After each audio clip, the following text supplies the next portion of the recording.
All right, we're back. Episode 147 of the Morse Code Podcast. Dan Morse, Sophie Priap. Brought to you as always by our good friends at Cold River Vodka. Ironically enough, at Cold River Vodka on all major and minor social media platforms. www.coldrivervodka.com. And for people who just like good vodka in general. Do they have a Patreon yet? Is there are they behind a paywall or no? You do have to pay for it. Yep. Which reminds me, they have great prices, especially around the holidays. But yes, it is technically behind a paywall. I mean, it's behind like an aisle, but a paywall too, I suppose. Okay. There is a barrier of money between you not having it and then soon later having it. Nothing's free these days, huh? Nothing. No. Outside of Enes Kanter's new last name, not really. Freedom doesn't exist as much as you'd think in this country. Which brings me to my first point. No, I'm just kidding. So we usually record on Monday. It's Tuesday, and I'm glad we made this decision. Let's just get right into the elephant in the room. We were able to watch the Patriots game last night. Patriots Bills. Before I get into what, I'm sure you think I'm going to get into, that weather was interesting. Were you watching like some of the weather stuff throughout the day? Yeah. Specifically Zolak's video with like his scalp blowing off in the parking lot. That was freaky. And like the goalpost literally like moving back and forth. He said that he's like 6'6", 260. And he's like, dude, I think I might get fucking blown over in this weather. Yeah. If someone of that stature gets blown over, I would assume like 90% of the fans, I don't know about that. I would assume like 60% of the fans at that game were also in serious jeopardy of just blowing out of the stadium. What's the toughest conditions you've ever had to go on the road to work against? I thought you were going to say like for us, like record a show outside of like spotty Wi-Fi and I don't know, some background chatter, nothing like that. I'll tell you that much. We haven't recorded. We should have recorded live from there, but we, typical libs, we took the easy way out and just didn't record. We just watched the game. But what was I going to say? No, I think I was trying to think. Yesterday's Nkeal Harry performance, it reminded me of like that scene in Dumb and Dumber. And he's like, like just when I thought you couldn't get any dumber, you go ahead and do something like this. I did not have on my Nkeal Harry bingo board muffing a punt that would turn into an immediate Buffalo touchdown. Mm-hmm. I always knew in the back of my head that certainly could happen. I just didn't think I'd find myself in that situation. But they asked him to do nothing and he still fucked it up. That's what I mean. And I almost said this yesterday. Like I almost like tweeted it or said it, but I didn't want to like sound stupid if I just hadn't noticed all year. He doesn't routinely catch kicks, right? Nope. Never. Again, just making sure I have all my apples in good order before I go on here. Yeah, I did my research. The answer is never. Yeah. Okay. I can't imagine like reading a weather report and then, my next thought being, I think tonight's the night we should put Nkeal back there to return kicks. He can't catch passes, so maybe they were hoping he could catch kicks. Which again, he didn't even have to catch it. He just had to get out of it. He had to do exactly what he's been doing all his career on offense. Just don't catch it. Like, just don't even touch it. Get the hell out of the way. Stay as far away from the football as humanly possible. I hate not to sound like that LeBron meme, but like as soon as that kick went up and I saw number one back there, I knew this was going to end terribly. I knew it wasn't going to end well at all. And I had to do like a double take to see like, that is number one back there. This is live. This is happening. And I can't believe they didn't just rule it as is on the field. There's a small glimmer of hope that like it was ruled incorrectly initially. Hold on the sorry about that, on the initial kick, but that was clear as day. He touched it, and I'm kind of glad he did. Like, you don't deserve if everyone out of anyone in pro sports, he is the last person to deserve like a break like that. My opinion. And Belichick deserved to be punished for like that decision. Yeah, that was bad. Unless I missed it, has there been any talk about that today? A little bit. I feel like it's been Yeah. pretty much buried. And like they asked him about it in the post game, and he gave a really short answer, and then like nothing became of it. But did you see the tweet? I retweeted a guy who writes for the Athletic, and he said that I think it was this summer in training camp. They had Mhm. Nkeal Harry like line up to take a punt. Mhm. Obviously, that's in the summer during Sure. like perfect weather, and he fucked Yeah. it up. And then Oh, he did. obviously Belichick was like, I don't know. Let me wait until there's a fucking cyclone, and we'll try it again. Yeah. It also doesn't make sense either because it'd make more sense if he was like a shifty, fast breakaway speed type of receiver. He's not. He's known Yeah. for his blocking, which is never a good sign. So I don't genuinely understand the concept. Gunner wasn't out, right? He was returning kicks right after. Yeah, he was. I guess Gunner was the up guy. Oh, But okay. I don't know why go away from him. I don't get it. But the other thing was, dude, the fact that it bounced off his fucking face. Look, it couldn't have been a more Nkeal Harry play. Nope. Absolutely It'd be not. one thing if he went to go catch it and dropped it, or Sure. I don't know if it somehow like it takes a weird bounce and hits his foot or something, but it hit him directly in like the Face. visor of his helmet or whatever. Yeah, idiot. I do like the reason I asked if you heard anyone bring it up today, which I didn't. So it couldn't have been that prevalent. But if they lost like 8-7 or like 13-10 or something like that, oh, it would be a completely different conversation today. That Yeah. would be all they were talking about. It would be, and we can touch on this later, just how you just tweeted it. It would be Belichick out of the running for coach of the year. It would be like, because you mix that play call, because in hindsight, it's weird because they won the game and a lot of stuff today has been like, wow, like another like masterful coaching performance by Josh McDaniels and Bill Belichick with the passing and run splits on offense. If they lose that game, you have the Nkeal Harry decision plus how they operated on offense. That's a completely different conversation than how it went today. Because I think Bill locked coach of the year last night. Like if they play well the rest of the year, he's coach of the year without a shadow of a doubt. I don't see how he That's could not easy get money. it. No, that's easy money. What was I gonna say? But yeah, I'd love to actually get a real answer on why that decision was made, and that's really the only simple question I have. I do think he part was of still it. on the field too. Well, again, I know people say he's a good blocker. I don't watch enough of the people not getting the football to notice. But I did see him on a decent amount of snaps last night in those weird, like triple tight end, like double running back formations. So that was the epitome of a Nkeal Harry game, but he still messed it up royally. Like that could have been huge. Yeah. That was a terrible, terrible scenario. And then it was like what the touchdown came one play, or maybe 2 plays later. One play. He was good for -7 points last night. Yeah. And that also showed how big that 2-point conversion was. From, I'd say lock-in MVP of the year, Brandon Bolden, on the turnaround. Or at least comeback player of the year. I think him and Folk are going to split that. Folks splitting everything in sight, specifically uprights. Did he kick last night? What was the score? 14-10. So he had 2 field goals, right? No. Yeah. From decent range too, 34 and 11 and 14. I Yeah, that's wild. Absolutely wild. Some of those plays. The other funny thing I forgot about Max, one completion was that ridiculous catch by Johnny Smith as well. Amazing catch. Amazing catch. And somehow I think he had like a 1 at halftime. He was 1 for 1 for 12 yards and he had a 116 QBR. So again, I have no idea what QBR means. If that's an excellent quarterback performance, then maybe we need to rethink that. Let me find it real quick. I was curious. Excuse me, miss. Never mind. He finished with a QBR of 4.3, but his quarterback rating was 84. Really nice. That solidified his MVP if we're talking about regular season awards. I also saw other people saying he that dropped him out of the rookie of the year conversation, which I don't see. I don't really see how he doesn't win that either. No, like if they get a 1 or 2 seed, he's going to win rookie of the year.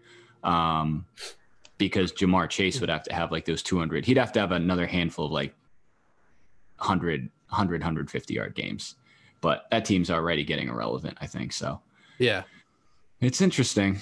It's interesting, that quarterback class. I think they had that's another thing. Like Monday Night Football and those weird graphics, those are terrible. Like some of those weird, like in between play, little legit like word art, like cartoon things they do. Yeah, I feel like they're trying to do the Bleacher Report thing, which they actually do a good job of that. And Monday Night Football just, I don't know. Right. Mina Kimes like drawing those. Like it's ESPN. Yeah.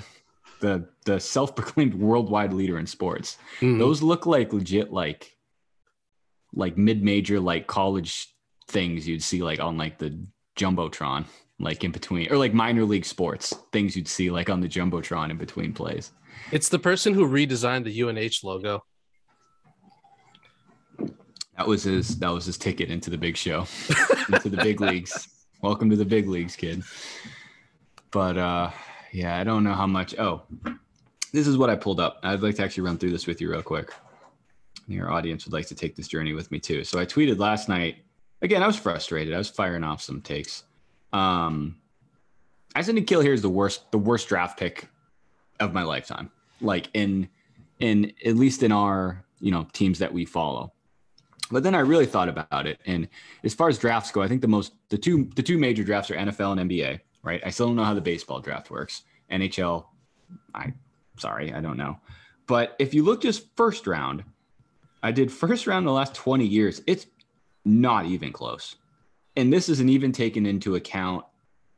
I think one of the reasons this pick looks so bad is because everyone behind him is so good, right? Mm-hmm. All the other wide receivers, like they're literally all Pro Bowl receivers. But even without that, if you just look from 2000, 2000, they didn't have a pick. 2001, Richard Seymour. Obviously better. Probably Daniel better Graham receiver. In 2002. Hold on. Sorry. 2002 is Daniel Graham. Better. I remember him genuinely making plays. Yeah. Tight end, right? Yep. 2003, Ty Warren. Better. Vince Wilfork, obviously better. Ben Watson, better. Logan Mankins. Like, I'm not going to waste my time saying better. So Vince Wilfork, Ben Watson, Logan Mankins, Lawrence Maroney. Like, not a great player, but light years ahead of Nkeal Harry. He did stuff. He had positive impact on the field, like yardage wise. Brandon Merriweather, Gerard Mayo, McCourty, obviously. Nate Solder, Chandler Jones, obviously. Donta Hightower, obviously. Couple here that are iffy. Dominic Easley and Malcolm Brown. Those are two D linemen. They're obviously better, but not considerable like some of those other guys. Isaiah Wynn, probably. Yeah. Sony Michel, yes. And then there's Nkeal Harry, and then obviously Mac Jones, who I think is somewhat better. Yeah. Can you pause this real quick? Yeah. We gotta do something. Hold on. Okay. Sorry about that. I had to fix my connection real quick. Anyway, in conclusion, he's without a shadow of a doubt the worst. I didn't want to go through every round. I'm assuming he's probably towards the bottom of every round. First round, it's not even close. And at this point, even before last night, I think he's got to, eat your losses. You didn't get any sort of return on investment. And move on. I think he's free after this year, right? I can't imagine them extending any sort of further employment than the absolute bare minimum they would have to. I don't know if there's such a thing as a max in the NFL, but how many of those do you think he's going to get? Like around the league, how many teams do you think are going to throw him max money? Give me a second to think. Probably 2 or 3 with a good extension on at least one of them. Per division. I didn't think about that. Yeah. I mean, I think his career is over. I do too. He might pick up a practice squad or something, but he's done. Sad story, but I don't care anymore. I'd feel worse if he didn't release like those Instagram videos or like those Twitter videos of like literally his only catch in a game. I think he has, hold on. He definitely hasn't scored this year, right? No, I don't think so. Yeah, that'd be crazy to think. God, there were 2 targets yesterday. Two players were targeted. Smith once and Bolden once. Nelson Aguilar was 3 targets. Nelson Aguilar was targeted, but didn't quite register on the Richter scale. Yeah, I'm not looking that up. Oh boy, does he blow. I also, it's like any other player. That's like a cliche, like Belichick, like you're cut the next day. Those plays in like a big game like last night. Maybe if they lost, he'd be cut. I just think at this point, it's really, I don't know. He's still in a rookie contract. But last night was just different. Like there's a difference between being on the field and not making an impact and making a big negative impact on the field. Mm-hmm. Oh, yeah. I know what I wanted to do. Hold on. In a game where like every single mistake is magnified. Critical. I don't know if Belichick is still trying to prove the point that like because he made the draft pick, he's like, no, I'm going down with the ship. Like I'm still gonna throw this guy out there even though he doesn't do shit. That's my only guess. I don't know what I'm all out of guesses with what him. other fucking value he brings. I'm trying to pull up the Celtics first rounders last 20 years. Here we go. Off the top of my head, I can't think of a worse Celtics one. Maybe I spoke too soon. Hold on. All right, so let's go back to like 2000. Wow, they had like a lot of years with multiple first-round picks. And even that's different too, because like a first-round pick in the NBA is really tough to hit on unless you're in the lottery. Right. First, like the entire first round in the NFL is the lottery. Correct. Yeah, Joseph Forte, Kedrick Brown, Joe Johnson. I don't know enough about a lot of these guys to even make an assumption. Or excuse me, to make a real call. My assumption is they're worse than they're not as bad as Nkeal Harry. Right. Troy Bell, Al Jefferson, Orion Green, Ryan Gomes, Gabe Pruitt. Jeff Green was a pretty good draft pick, actually. Lester Hudson, he was a second rounder. Sounds like a character out of The Wire. Is J.R. Giddens in there? Yep. He was first round in 2008. Fab Mello? Yep. R.I.P., right? He's dead. Oh, shit. Yeah. All right. Apologies to the Mello family. Jared Sullinger. Good as dead in my book. He stunk. Marcus Smart. Jordan Mickey never panned out in 2015, huh? From Louisiana State. God. RJ Hunter never panned out. Oh, Terry Rozier was a great draft pick, huh? At 16. Yeah. Very good pick. Followed by Abdel Nader next year at 58. That guy is somehow still in the league. You remember this guy from 2016? He was a first-round pick in 2016. It's like one of those last names with a bunch of like symbols on it. Ante Zizic. Yes. I don't remember that name at all. Yabusele. 2016 was a great year. Andre Zizic, Yabusele, and then Jaylen Brown. Jabari Bird. Kadeem Allen, not to be confused with Kadeem Abdul-Jabbar or that guy in the Chargers. Semi, Tatum, Tremont Waters, Tybal, Langford. Yeah, these guys are all comfortably better than Nkeal Harry. Mm-hmm. I don't Yam Madar in 2020. I don't remember Yam Madar just taking the ball and shooting it in the wrong basket, which is more or less the equivalent of what happened last night. Did you see some of the stuff going around today about Damian Lillard's wants and aspirations? Yeah, man with eclectic needs. Yeah. The elite of the elite, Ben Simmons, Jaylen Brown, and Mr. 50, Aaron Gordon. I don't understand where the hell that story is going. Like, what's true, what's not. I don't even know what it means because I was confused at first until some kid explained it to me on the internet today. But my initial thought was I thought he was frustrated with Portland, being in Portland playing for Chauncey. And then he's like, well, I want to play with Ben Simmons. It's like, okay, well, if you get traded to Philly, you're probably going to get traded. you're either going to get traded for Ben Simmons or you're going to go to Philly and Ben Simmons isn't playing there, if you haven't noticed over the last like 6 months. So if they brought Ben Simmons to Portland, that's different.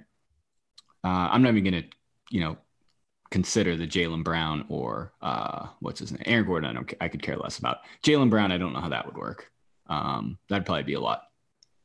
But in Portland, I think I don't know if CJ McCollum is that much worse than someone like Ben Simmons. He's definitely more reliable than someone like Ben Simmons. I'd argue a better shooter. I'd maybe argue a better basketball player if I was feeling froggy. I just don't know like where there's been so many reports over the past 2 years about whether Damian Lillard wants to stay in Portland or if he's upset or if he finally wants to leave or if he wants them to trade for someone and he wants to stay. It's like, dude, I can't keep track of this story. And then I saw that he tweeted that the story was like crock of shit or whatever. I think he tweeted at Woj and the owner of the Blazers. And it was like, typical. My typical boss. Always trying to strong hand me. I think he was making it sound like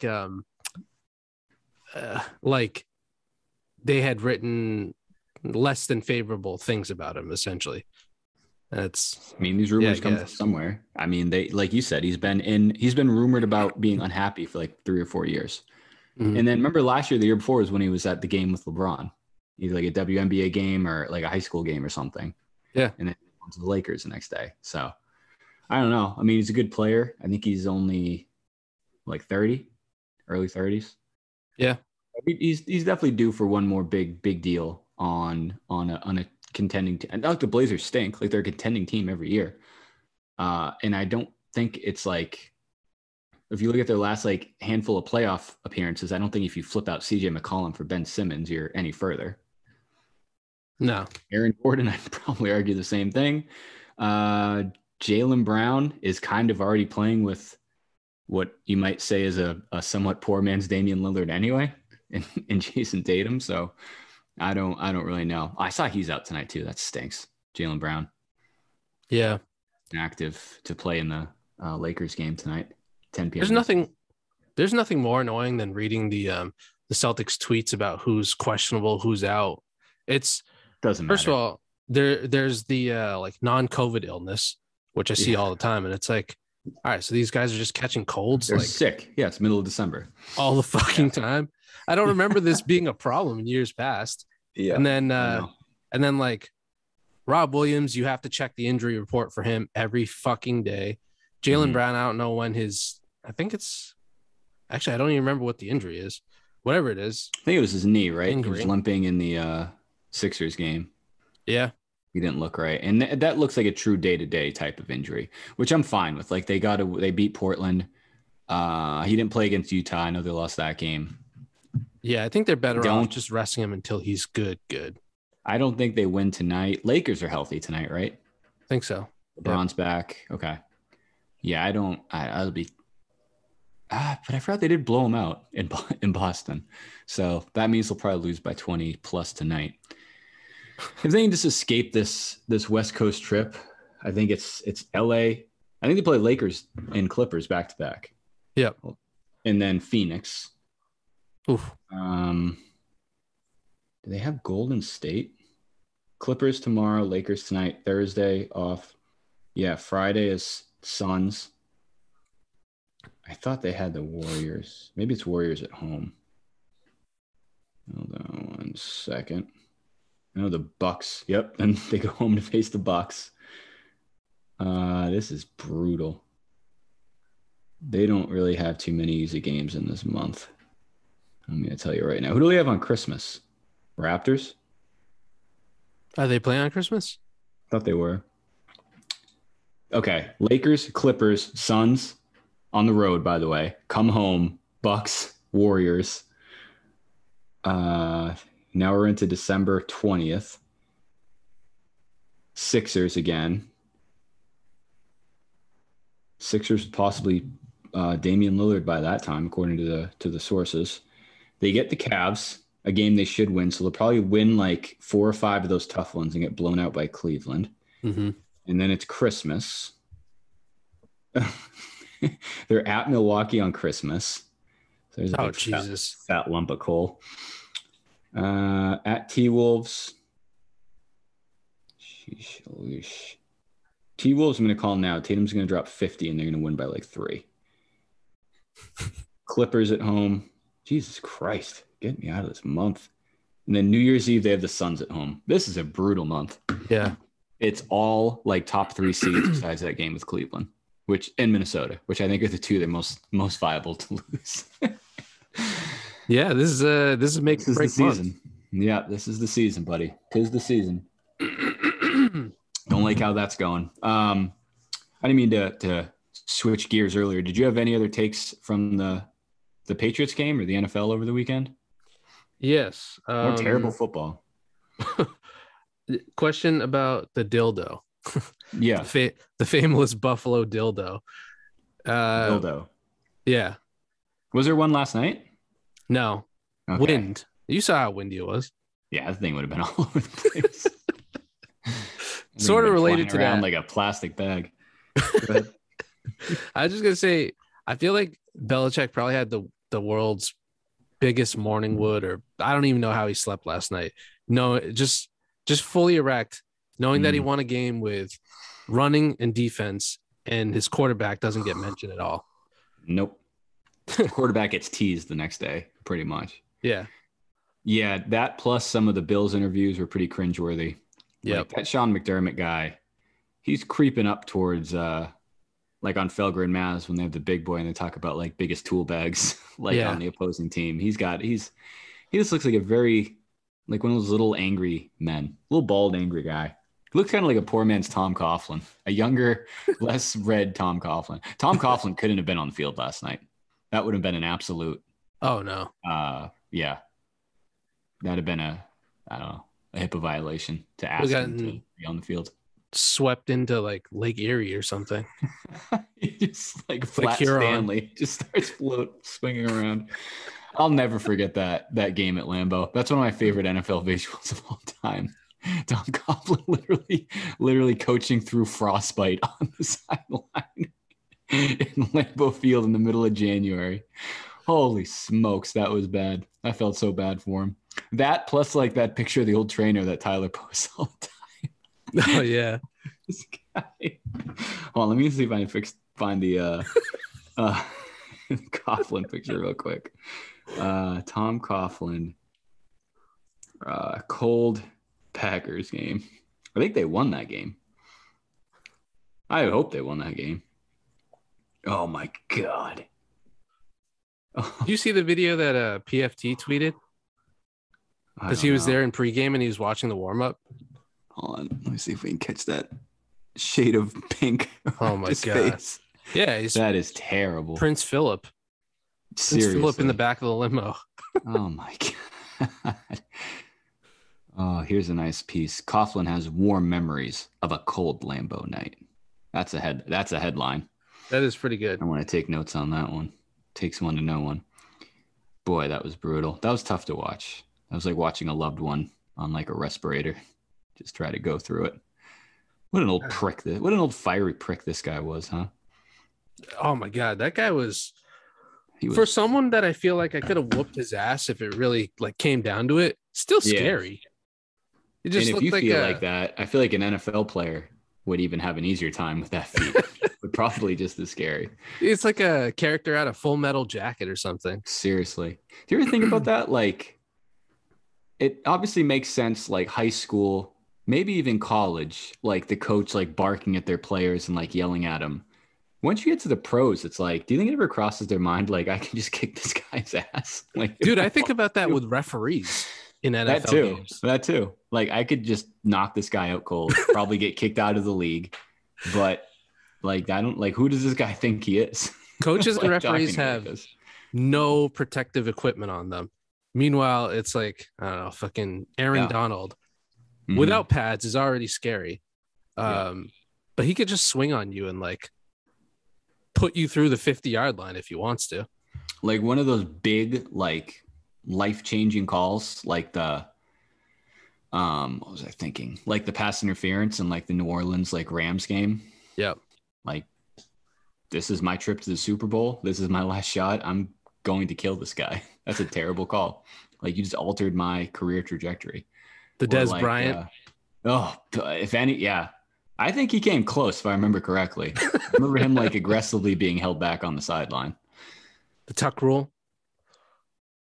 Yep. That was another one. Johnny Gruden had some red-faced games. He just naturally, like, no matter what the temperature was. Yeah, regardless of climate. So. That was another and obviously a lot of stuff has come out to maybe, make my point here, but that was just another mean-looking old son of a bitch, John Gruden. Just a real, like, I don't know, snarly old guy, a football guy. Perfect coach for the Raiders. Yep. Like, that was like an Al Davis handpicked, this is my guy. I wonder what Al Davis would have thought of all this stuff. Just a weird looking guy, but what a perfect nickname that they called him Chucky. Like, he looks exactly like that fucking He looks doll. just like that doll. Yeah. I could see if and again, does Al Davis have like on the record problematic history? Not specifically, I don't think. Yeah, I'm not going to give him the benefit of the doubt quite right yet. So I could see a scenario where it's like, when like you leave a job or something, the first thing they say is, hey, like, you ever decide to come back? Like, we'll keep the seat warm for you. We're always welcome back.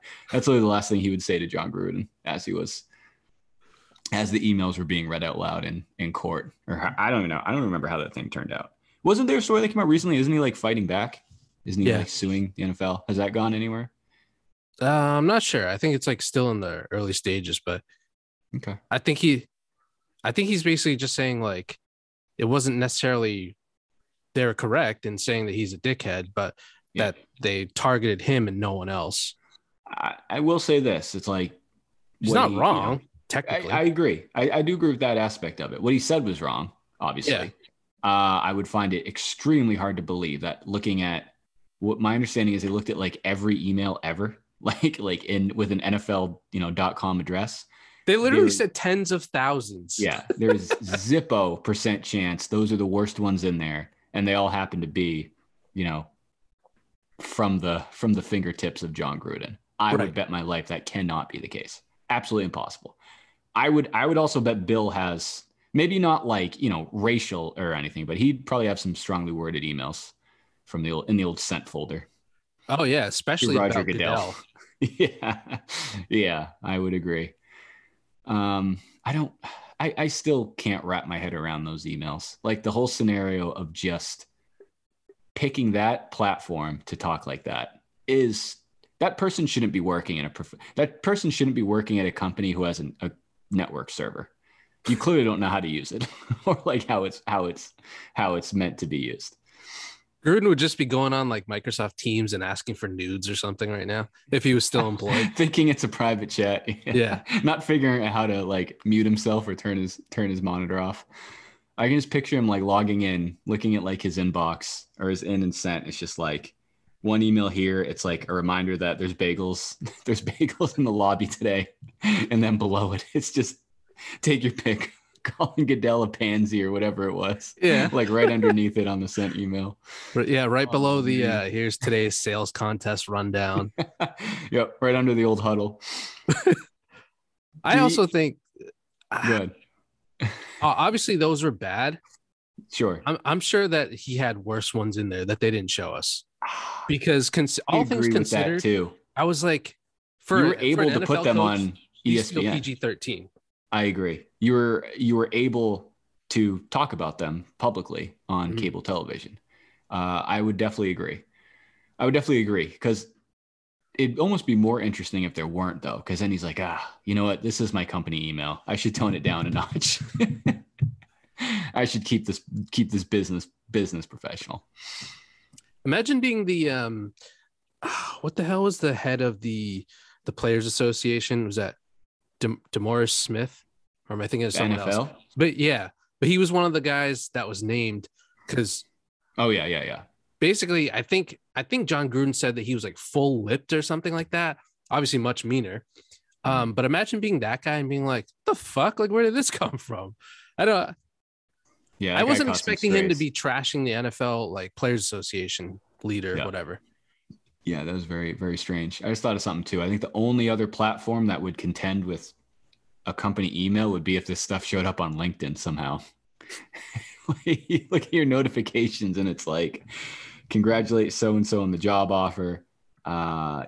New selected jobs near you. John Gruden to whoever. Hey, you. Blah blah blah. And then right below that, John Gruden congratulated you on your work anniversary. LinkedIn's a wild app too.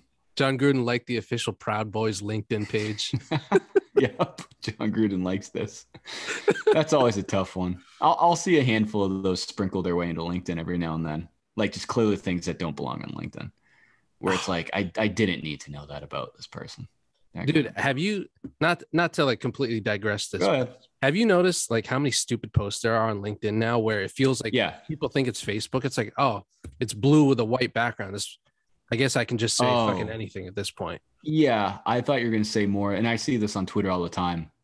Like those over the top, like corny LinkedIn posts. Like that's what I'm talking about. Is that what you mean? Yeah. Yeah. Those are, I think they're actually pretty funny just because they're so like nonsensical. Like really personal. Feels like you're just gassing yourself up. But yeah, 7 million likes. So they're kind of similar to like what KFC does with like the Ruth Conda Forever tweets. Those are great too. I love those. Those are so. But now that like I have a young child and stuff, it's like trust. These are all cap, like big time. None of these are real life. Kids do not in the slightest talk like that. Some of them are like 6, 7, 8 years old. It's like nah. And I love when they get called out. So like it's just an automatic. You're just asking to get ratioed. No matter, even if it's on LinkedIn, probably not as much, but if it makes its way over to the other apps, then yeah, you're toast. Dead on arrival. Those are pretty bad. I've been getting killed with spam emails on LinkedIn lately, actually. Like clear spam. The ones that are like clearly copy and pasted. They just erase, the first name of whoever they're sending it to. And I'm like just, not that I'm ever gonna like want to do this, but make a little effort. I don't know. Spice it up a little bit. Give me a reason to not think this is spam. Yeah. And I might call you for a 30-minute discovery conversation or like however those people word it. Like just give me when you have 30 minutes, I'd love to have a chat with you to talk a little bit more about your goals and like what you're thinking. It's like, well, I don't want to do that with people I know and like care about. Yeah, we have this position that we think you'd be perfect for. Yeah, knowing absolutely nothing about you outside of a LinkedIn profile picture that I haven't updated in 8 years, I think you'd be a perfect fit for our company in this extremely skyrocketing opportunity. You should start tweeting like fake Ruth Conda type things with your son. Like, yeah, see which ones go through. My 2-year-old son. I've been teaching him to go to the bathroom on the potty. And in the midst of wiping his own ass, he invoked Ruth Bader Ginsburg and said, "Yeah, well, if she can do it, why not me?" Yeah. I was like, "Son, you can do this on your own. Go ahead and wipe." And he looked me dead in the eye and said, "How can I wipe when I know what the carbon monoxide percentage in the air is just wiping out our extinct rainforests? I just can't do it, Dad." That's not an exaggeration from some of the stuff you'll see. Daddy, I'd love some ice cream, but can I have the Pfizer pill instead? Yep. Yeah. Oh, man, how can I enjoy this delicious bowl of ice cream that I didn't pay for when I know there's still people who haven't had the opportunity to get their 4th booster shot of the Moderna yet? I'll pass. I'll pay it forward.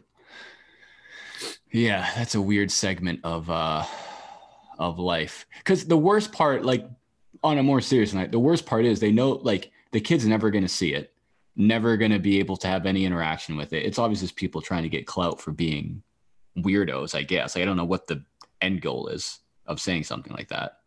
Like you want to be like patted on the back by a bunch of strangers for having a weird kid. It's pretty much like what it comes down to. It is going to suck. It's almost like a boy cried wolf situation. It is going to suck for the first kid to actually say something like that. And he's just going to like, the parents just going to get absolutely crapped on the internet. It's like, wow, this is pretty cool. My son just said this. And then there's going to be a bunch of like 16-year-old kid just saying ratio in the comments. And a bunch of RIP bozos.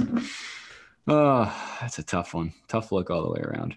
Go ahead. I did have a couple football questions. Yeah, that's what I was going to ask you. Go ahead. I know we kind of digressed a bit.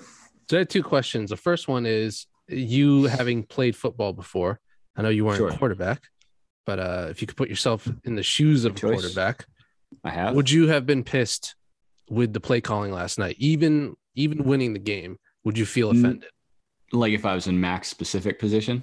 Yeah. No, because my assumption would be they probably had a conversation about it before. I think if like he went out there and it was like continuous signals from the sideline about the same running play, I would hope he'd bring something up to Josh and be like, did I say something? Like, do you want to talk about this? No, that was so weird because it's like it worked. Like, and the thing is, it's like I do think Belichick has earned the right to how can I say this? He's earned like I trusted, that coaching staff knew what they were doing. If they didn't want Mac to throw, then I trust that they shouldn't have Mac throw. Maybe it was that bad. Maybe he went to him and said like, I can't throw. That's what I thought too. I thought it might have been more than just the weather. Not necessarily like an injury, but just something where he's like, I can't throw the ball right now. We can't call passing plays, which is fine because the Bills blow and they still let up like 300 yards, knowing exactly what play was coming. Among the likes of future Canton-bound players like Brandon Bolden and Ramon Stevenson and Damian Harris. Actually, Mac had a few god-awful looking QB sneaks as well, where I thought he was literally going to paralyze himself. That goes back to I've always felt that way with Brady too. I used to hate when they'd call those QB sneaks with Brady. I know they worked like every time, but those were so terrifying. Mm-hmm. Like that's literally like a paralysis, like waiting to happen. Because he would take it and literally just put his head down and dive forward into a literal pile of a combined like 5,000 pounds worth of defensive linemen. And they'd often result in first downs or touchdowns. Another one where it's like it's 3rd and 1, what's coming, but not much. Dude, even when they're on the goal line and Brady would have to jump and kind of reach. And I can picture ones where he went head over heel. Where it's like, dude, you're gonna land on your fucking neck. Tom doing Brady. This. Yeah. Cam, but we did get 6 points. So run it again. Yeah. Dude, that would be for 2. I didn't think of that though. If they did, like if they didn't tell him beforehand, and then he just keeps getting signaled from the sideline. But imagine Mac like audibling, but no one moves. Everyone's just like, sorry, pal. Like, the wide receiver just calls a timeout. Yeah, Harry starts leading the huddle. Yeah. What's the other question? That's a good question. Very good question. Thank you, Dan. I have 2 more questions. Okay. Did they win because of Belichick or in spite of Belichick? I think we're on the same page here, but I want to hear your like real questions.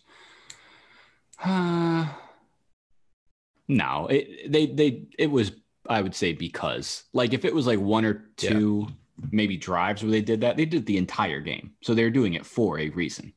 Yeah. You know what I mean? If it wasn't working, they would obviously stop. They wouldn't do that if they were down 21-10. That was exactly they were protecting a lead. Yeah. Yeah. That 2-point conversion was huge. That very well won the game.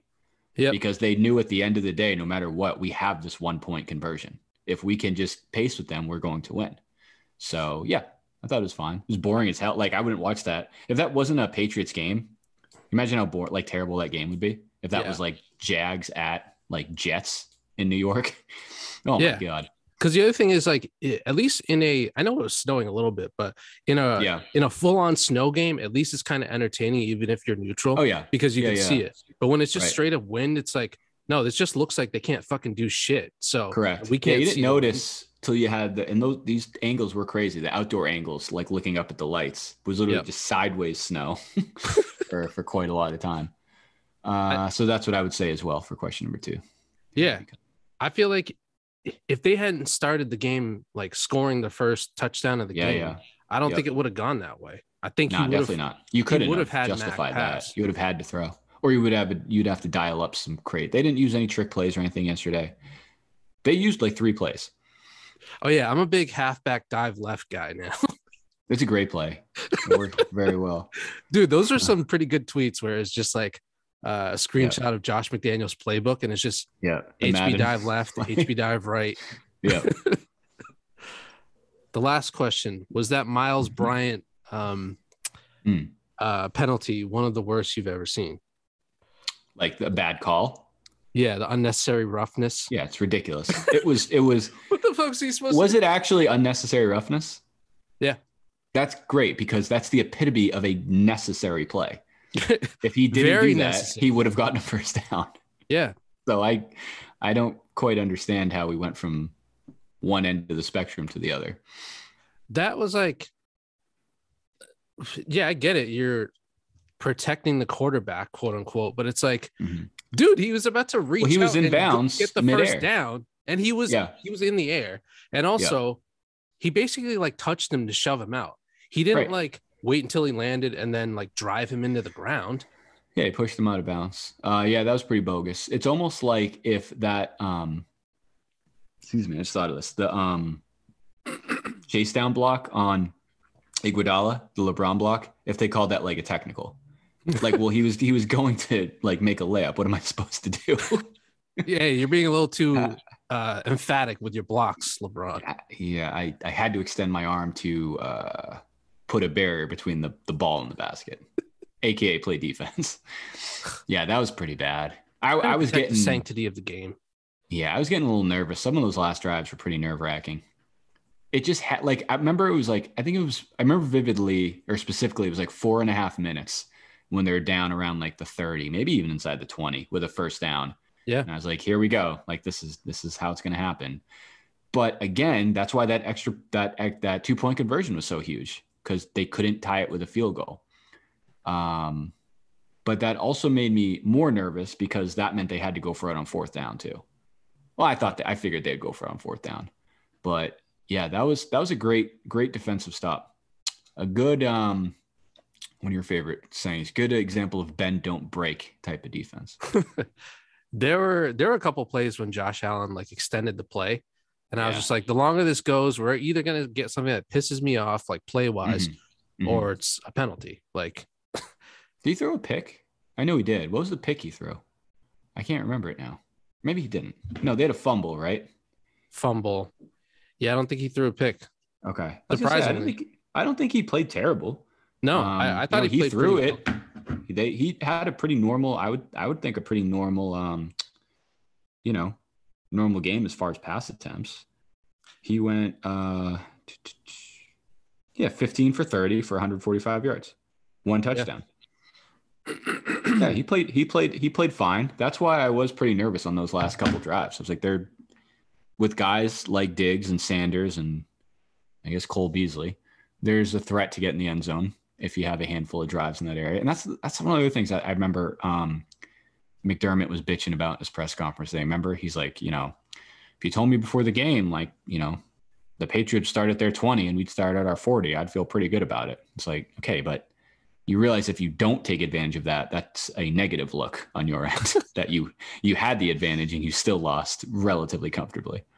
Yeah, and like not to steal talk radio take, but he was saying those things as if it wasn't like the world's craziest weather in that game. Like, right, those are things that would be good in a normal game, but here, correct, like you have to take advantage of everything. I also think, have you seen him with his hat off, McDermott? Yeah, he was in the interview with his hat off. That's how I knew. I didn't know he was bald. Yeah.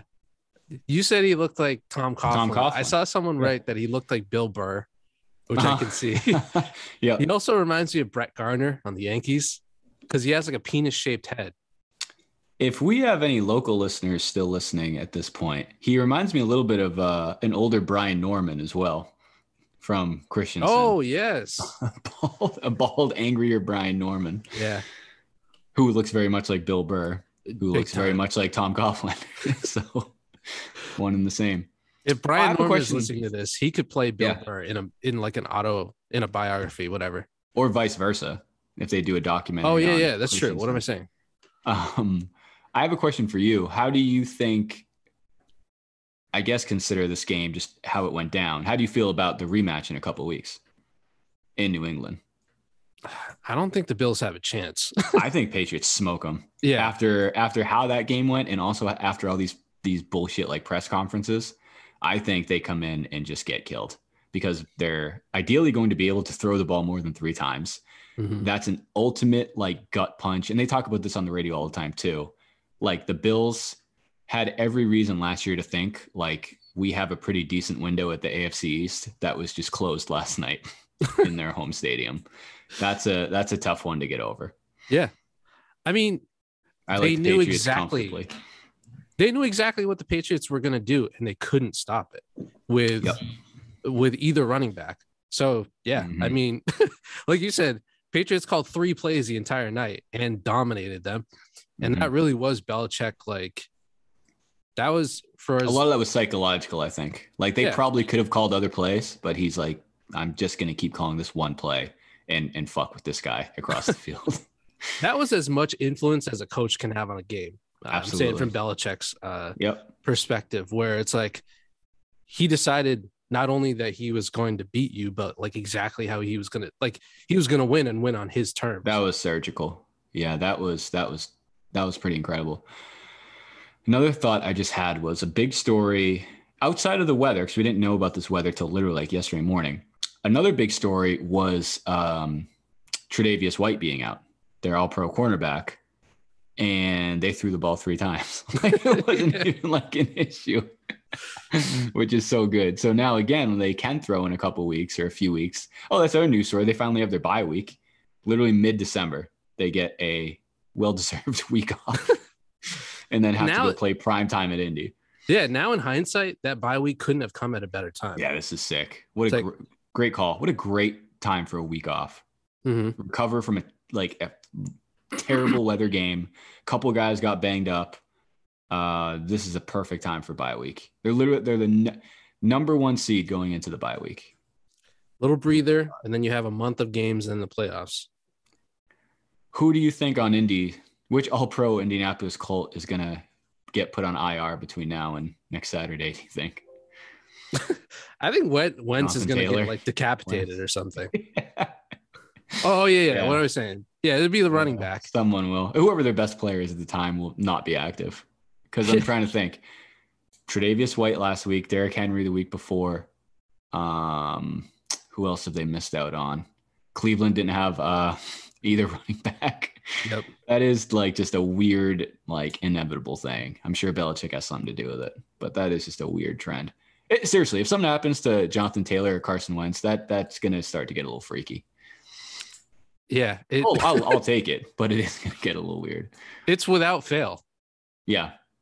In any of the previous like title winning seasons, they always have shit go their way. I'll take it. Yeah. It is also very weird to sit back and at this point of the season, look at the current Super Bowl highest percentage chance is Bucks Patriots.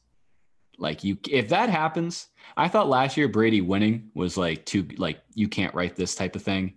If somehow that happens it feels like every week it gets more and more likely. I don't know how you can even like comprehend that happening.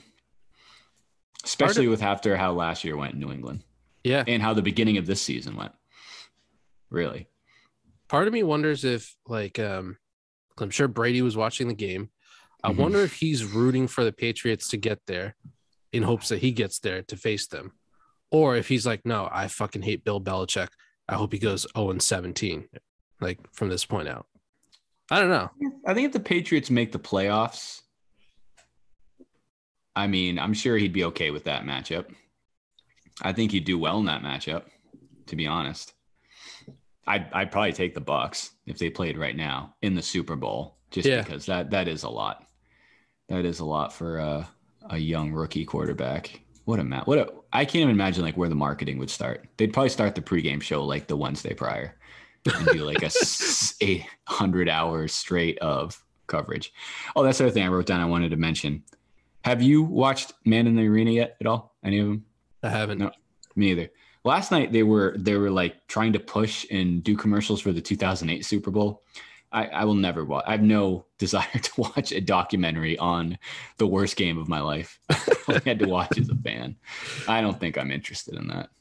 Dude, do you remember, like, aside from the outcome of the game, remember how fun it was to watch it in the sixth floor common room or whatever that room was called? Yeah, I do.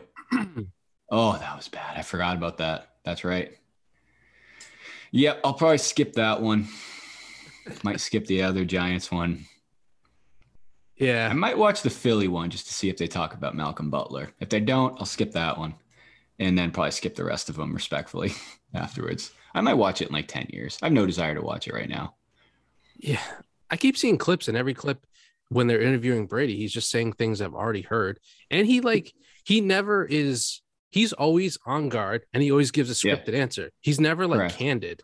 So, well, also he talks all the time now. Like he's on commercials. That's what, like Last Dance, we haven't really seen Michael Jordan sit down and talk for 20e years. Yeah, Michael Jordan doesn't have a podcast. No, correct. Hey, Tom. That show's so good. That's one of the best like Felgren Mass segments when Murray just goes on a tangent impersonating that guy. His Jerry Jones impersonations are great too. Oh yeah, those are so funny. Yeah, I've noticed. I like I said, I might tap in eventually, but I'm in no rush. No rush whatsoever. I did have one more thing. I know we're coming up on time. Did you want to touch on anything real quick while I look? Let's see. More god-awful football. Whew. Ravens ending. Cincinnati, I thought was good. They got blown out. The Vikings lost to the Lions. There was just some terrible football again this week. Every week there's at least a handful of games that are just awful. Yep. Ravens game was stupid. The Lions game was great because it was just like both coaches were trying to lose, and eventually, somebody has to lose. It happened to be Mike Zimmer, but that's a tough one. Oh, and what was the other one? Oh, the Bengals. Yeah. They stink again. I don't know who's good. Like I said, Chargers, I think, are good now. Who do you think is going to win MVP? Brady? Kyler? Kyler has the best record, and he had a really good game, but I feel like no one's really talking about him. Lamar's out. I feel like this year we might see a running back win it again. Who? Jonathan Taylor? Yeah. Thomas? He should. He's excellent. I think if they make the playoffs, I think he has a chance. I think the last one was AP when he had the record, and I think they just made the playoffs. They weren't really good that year. It also depends on the rest of the league. It's just for 20 years, when in doubt. I'm not going to say you can give it to Brady, but he only has, what does he have, 3? Yeah. Maybe 4. It is crazy that as good as Derrick Henry has been, he doesn't have one. He could still win it. Yeah. I would think. Being out. One of the weirder things is that fact that Russell Wilson's never gotten an MVP vote ever. Wow. Let alone the award. I don't know if you knew that or not. Oh my God, that game MVP. is fucking stupid. Yep. Dude, that late. I know I said this earlier. I like that time slot. If it was on a Patriots game, those 4:00 games are such garbage. They're so bad. They're terrible. Oh my God. Unless it's a game of the week type of game. Those are awful. I don't need to see any more Broncos Raiders, or Seahawks Niners anymore. Yeah, save your 2 best quarterbacks for that game. Otherwise, yeah, I don't need to see much of that much longer. You can keep the Rams there, you can keep the Packers there, keep the Chiefs there. Yep, that's it. Get rid of that's about it. Get rid of the rest. So those were the bad football games. I had a bad football thing. Yeah, go ahead. Just in general, your overall thoughts on how terrible Ben Roethlisberger looks these days. I think he is hanging it up. I think that story came out. He's telling teammates this is it. And I don't think they're really arguing with him. Do you think, and I don't think this, but other people were saying he said this is his last year for the Steelers. Oh, really? That's what people are saying. Yeah, okay. Yeah, maybe he's hinting towards this is just his last year with them. but I don't know who the fuck would sign him. I was gonna say this isn't a great audition for a new second wind of a career. Nah, he's done. Who's gonna pick him up? Fucking Saskatchewan. Oh, I didn't think about that. Saskatoons.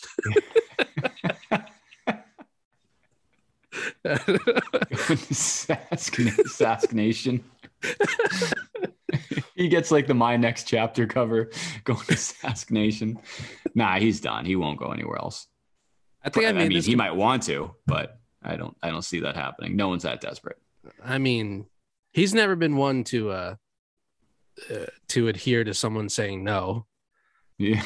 But what I was gonna say, I think I made this comparison before. He reminds me of Cam Newton making a Hail Mary throw. Yeah, it's short. Imagine him playing in that Buffalo game. Imagine if that was Steelers Patriots last year, or whatever. Cam versus Roethlisberger in that game. They'd be lucky to get 3-0. Yeah, like that might be an actual 0-0 tie. No one might be able to like break the 50-yard line. They would just be punting from each other's 40 nonstop. They'd be like, it looked like a game like that old like Pong video game, just going back and forth from 20 to 20.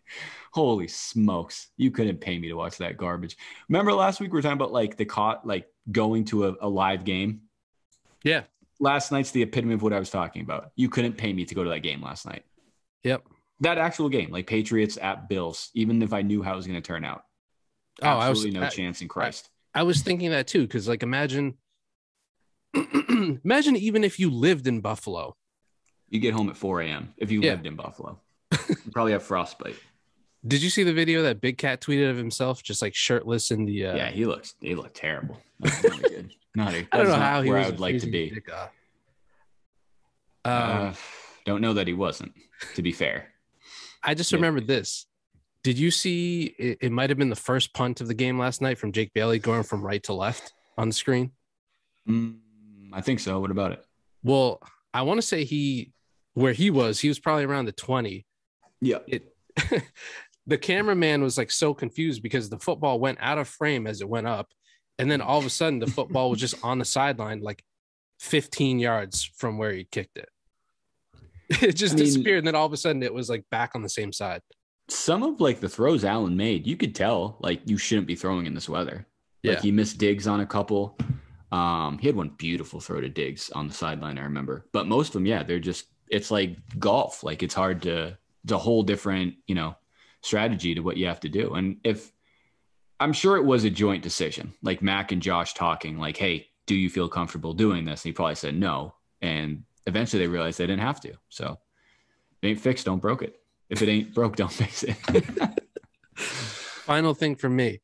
Yeah. This is the official season of football players going out pregame, like either shirtless or with like a cutoff and being like, oh no, I was just practicing so I could get like a feel for the elements and acting like it's not a big deal so that the pregame shows can like show the footage of them out there, like with snow, like flying at their face. And these guys just walk around like shorts and no t-shirt. What's your question? I'm just saying that this is like I don't know. Did you see the picture of David Andrews? I did. Yeah. I wasn't thrilled. I think that's stupid. Like I'd be pissed if I was like the coach. I'd be like, dude, you look cool, but you're probably going to get like hypothermia and miss a game. Yeah. Like, there's no benefit for you doing this. You're not going to be playing in this outfit. It's cold. Like you have the weather up on your phone. I don't see the need to go out there and test it in your underpants. Yeah. But I've never understood that shit. I can picture like, I feel like Odell's done that. It'd be like a blizzard and he goes out there shirtless. Yeah. Shirtless, dude, and then like over the ear headphones catching like ridiculous passes. He's a first ballot Hall of Fame warm-up player. Oh yeah. I didn't know the camera was there. He's incredibly good at warm-ups. It makes less sense than we talk about like in the NBA, like guys warming up in the NBA with full like warm-up outfits on, over the head like Bose headphones, like other stuff that just is not in any way simulating basketball. I don't understand how guys do anything with over the head, it doesn't make any sense. Headphones. Yeah, I agree. I've also always thought like I've never understood the point of like even like combines and stuff. like working out in just shorts, cutoffs, and like a helmet. Like, why wouldn't you have them wear pads? Like, you're going to be wearing pads in the game. I'd like to get a better idea of what these guys can do. That's why people crush combines and then suck in the NFL, like Nkeal. Like, I would assume you look a lot better in shorts and a t-shirt than, full pads playing in Western New York in like the middle of December. But yeah, I would venture to guess that your 40 time and your vertical is a little better without like 6 pounds worth of pads on you. Without pads on or a defensive back covering you. I'm sure that kind of alters numbers. The only other thing I had written down that I actually don't even really want to get into, because it's actually kind of getting sad, is like those initial pictures of Zion Williamson that have come out recently looking stout. Boy. Not the one today I sent you guys. I think it was the video over the weekend. He was just like shooting around like before a game. He looked pretty heavy, but he also was like absolutely miserable, like stuck in New Orleans. I think New Orleans might be like the worst franchise in the NBA right now. And they have decent players. It's just no one's ever been happy there. Nope. No one's ever like, I don't think anyone's like ever signed a contract extension in New Orleans, let alone like the initial contract saying like, I know you signed me for 4. I'd like to lock this down and make it 6. Where do I play for free somewhere else? You can just donate my contract to your favorite charity. I'm out of here. I don't know what's going to happen with him. I think he makes it look funnier too, because of like, how he walks is very childlike. Goofy. Yeah. He's a very just weird looking guy. There's something's not right. He's always been like that. Plodding walk where it's like all the weight is on, like when he's stepping with the left, like all the weight's on the left side of his body.